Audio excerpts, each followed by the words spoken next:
Postal Nerds, welcome back to my channel. If you are new here, nothing seems out of the ordinary, but if you're a regular, I got new glasses. What do you guys think? I guess I'm trying to be even weirder than I have been before, but since being weird makes me so happy, I think I'm going to stick with it. But today I wanted to welcome hopefully a bunch more fellow Postables to my home. Today I wanted to talk about my favorite thing on TV right now, and that is the Signed, Sealed, Delivered series. It's aired on Hallmark Movies and Mysteries right now. If you're unfamiliar with this series, it follows 4 postal employees who work in the Dead Letter Office, otherwise known as the DLO, in the Denver branch of the post office. And what they do is that they've formed a special task force and they track down the rightful owners and the stories behind some special letters that have been lost in the postal system. And while it is unfortunate that sometimes letters do get lost, they are never really lost. They are arriving just on time, meaning they're arriving when they need to be read.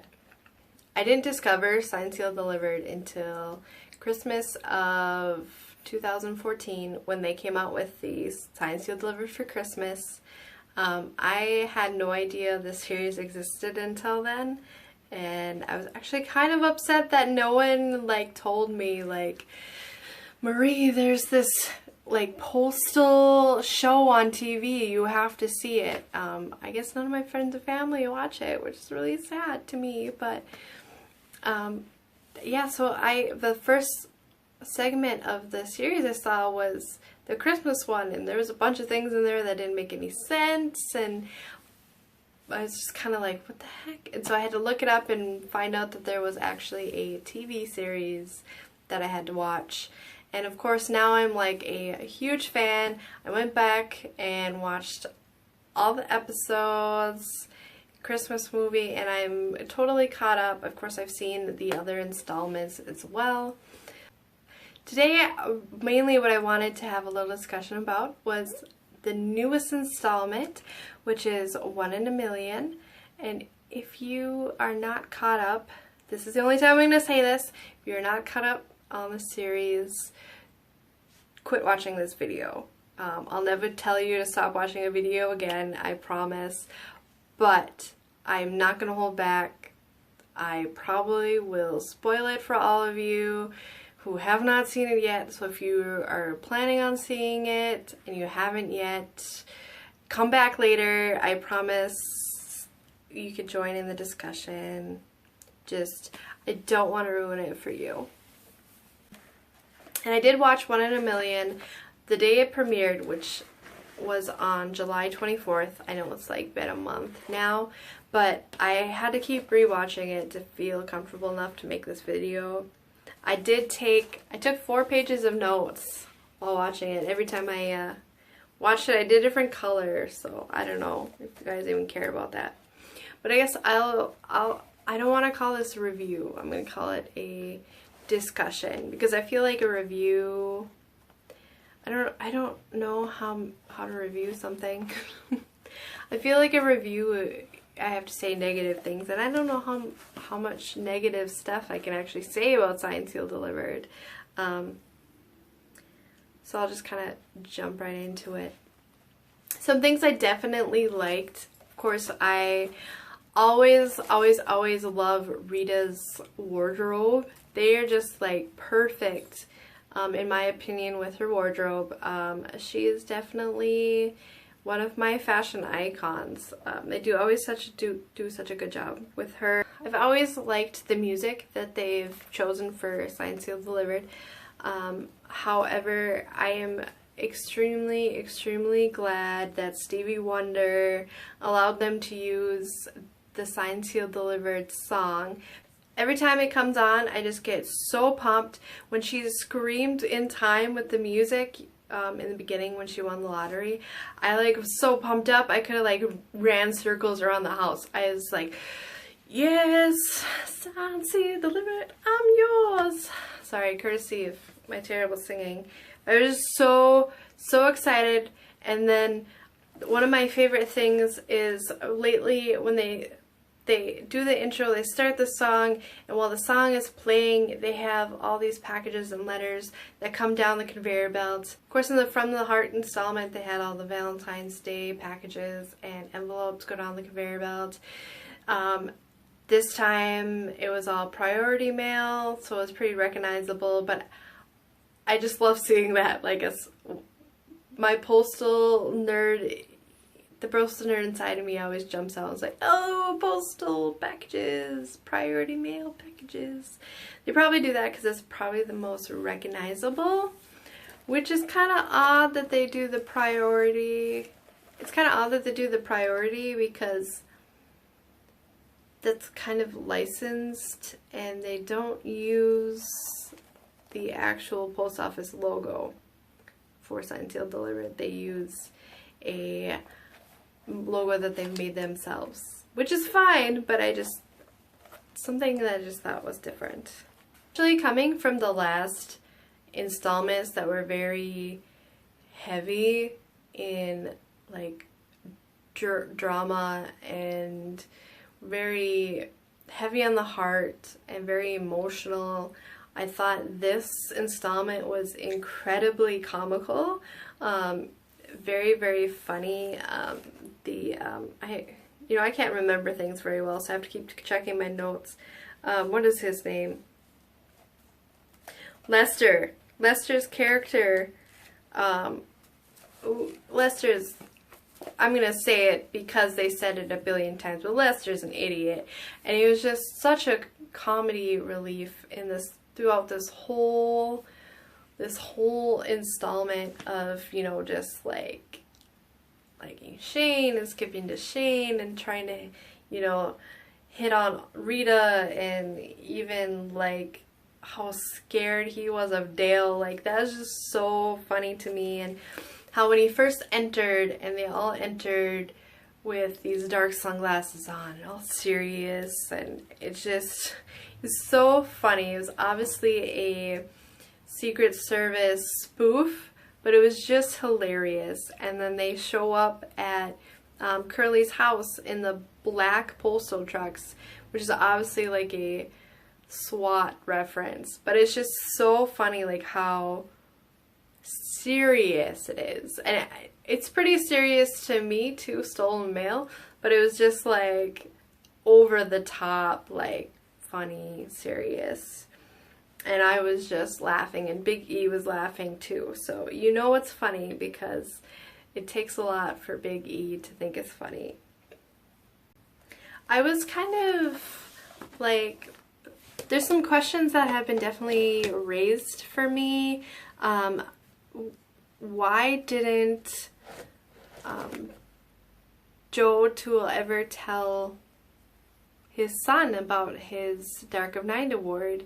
Why did he join FedEx? Like, all these questions are still raised, and I think that we're definitely going to get some of those answered in the next installment, Lost Without You.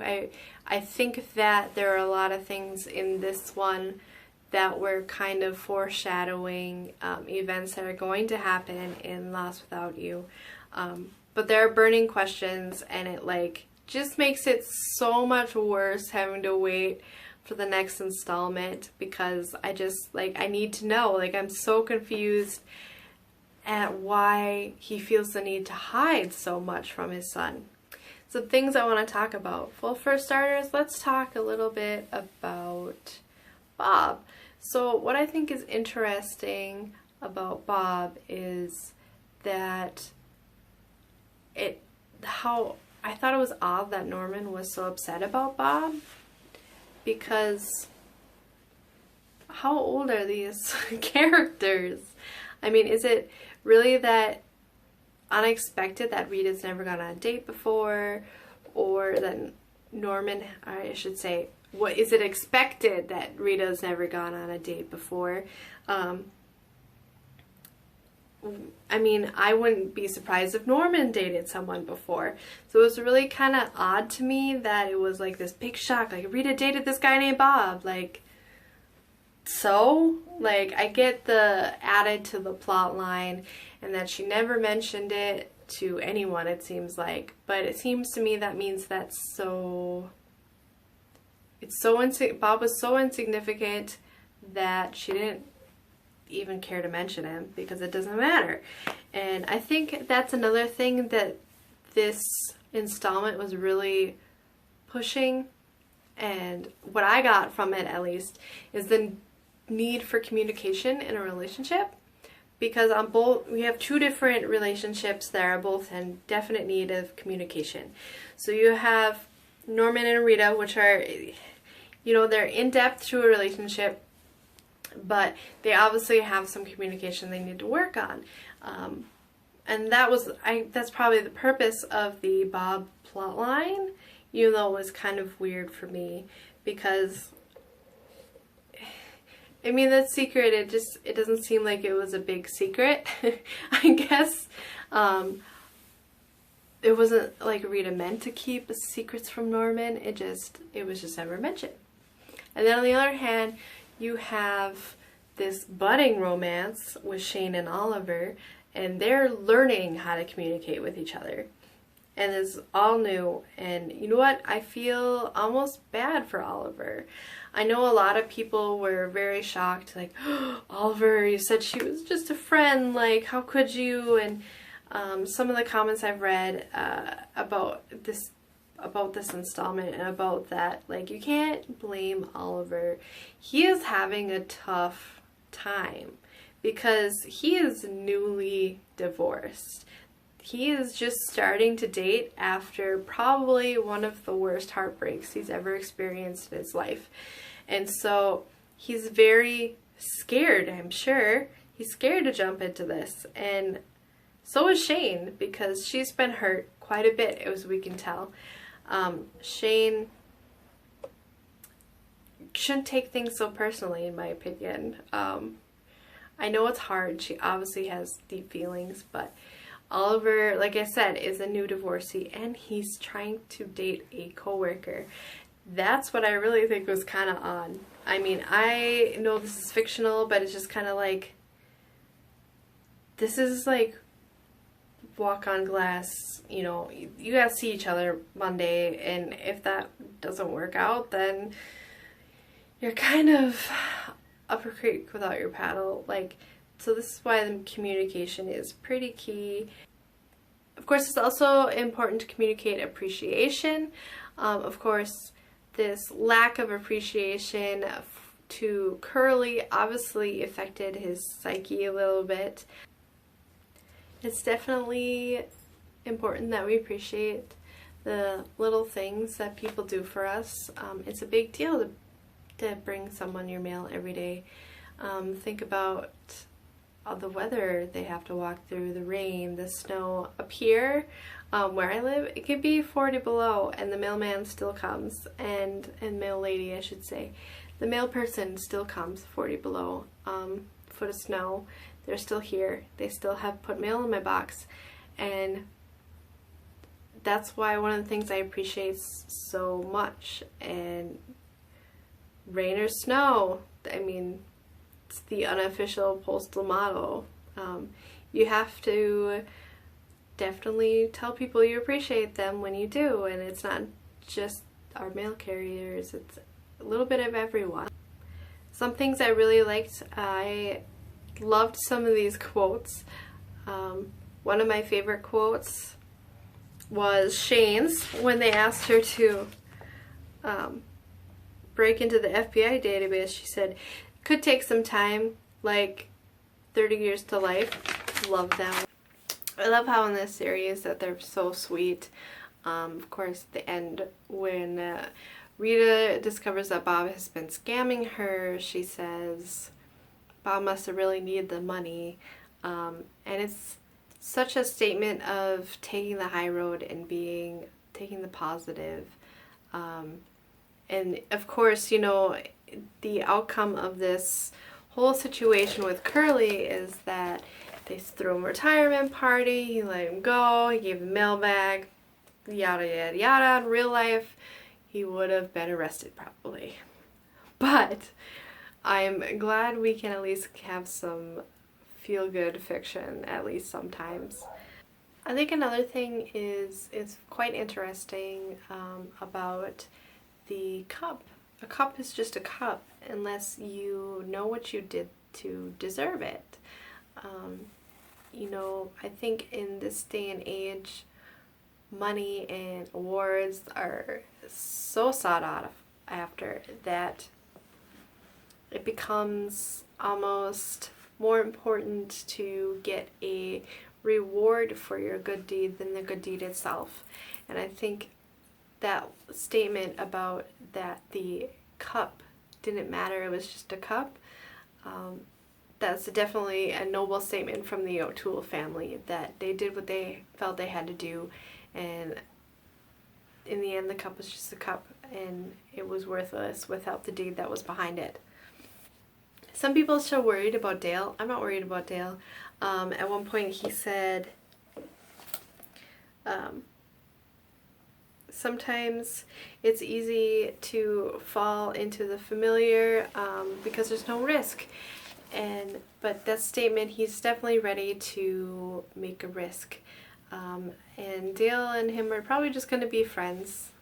But this thing with Shane and Oliver is definitely going to take off, and I'm excited to see it in the next installment. I think this installment also had some interesting statements about breakups too, and what it was like to go through breakups. I know everyone is kind of different. Rita says, you know, you read all the old letters, you cry, and I think that's interesting that everyone has their own way of grieving a relationship. We get a little personal, I guess. You know, me personally, I used to pick out like a song that made me think of the whole relationship and the guy, and yeah, like a breakup song. Not always specifically for breakup, and I would just listen to it on repeat until I felt better. That's what I used to do. That's kind of like reading the old letters. I never had letters. Guys never wrote me letters. If you like this video, don't forget to subscribe, hit that button, and you can also follow me on Instagram, Twitter, and like me on Facebook. And of course, if you want to send me mail, you know I love it. I will have my address listed below so you can do that. As always, thank you, and don't forget to send some mail and tell someone you love them. Bye.